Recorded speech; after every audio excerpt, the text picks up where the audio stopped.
উটকে মরুভূমির জাহাজ বলা হয়, কারণ প্রচণ্ড গরম, পানির অভাব এবং কঠিন পরিবেশেও এটি সহজেই টিকে থাকতে পারে। জলবায়ু পরিবর্তনের কারণে যখন পৃথিবীর বিভিন্ন অঞ্চলে তাপপ্রবাহ বাড়ছে, তখন উট কিভাবে এত চরম তাপমাত্রায়ও বেঁচে থাকে, এ প্রশ্ন বিজ্ঞানীদের দীর্ঘদিনের কৌতূহলের বিষয়।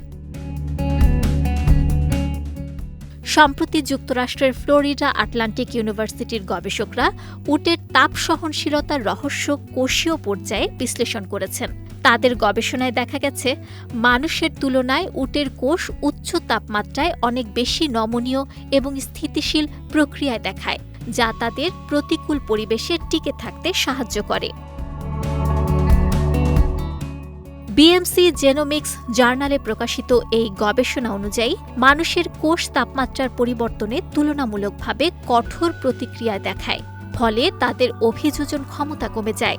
অন্যদিকে উটের কোষ অনেক বেশি সমন্বিতভাবে কাজ করে এবং শরীরের অভ্যন্তরীণ ভারসাম্য বজায় রাখতে সক্ষম হয়, যাকে হোমিওস্ট্যাসিস বলে।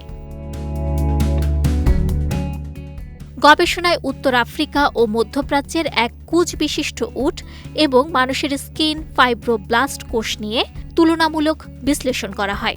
এতে দেখা যায়, উটের জিনের কার্যক্রম ভিন্ন তাপমাত্রায়ও তুলনামূলকভাবে স্থিতিশীল থাকে, যা তাদের শরীরকে চরম পরিবেশে সহনশীল করে তোলে।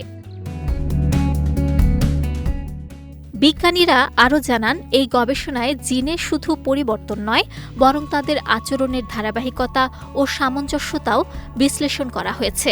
এতে বোঝা যায়, কিছু জিন শরীরকে স্থিতিশীল রাখে, কিছু জিন নির্দিষ্ট পরিস্থিতিতে সক্রিয় হয়, আর কিছু জিন চাপের প্রতিক্রিয়া নির্দেশ করে। সব মিলিয়ে এই গবেষণা উটের বেঁচে থাকার জৈবিক রহস্য উন্মোচনের পাশাপাশি চরম পরিবেশে প্রাণীর টিকে থাকার মৌলিক ধারণাও আরও স্পষ্ট করেছে। বিজয় টিভি নিউজ ডেস্ক।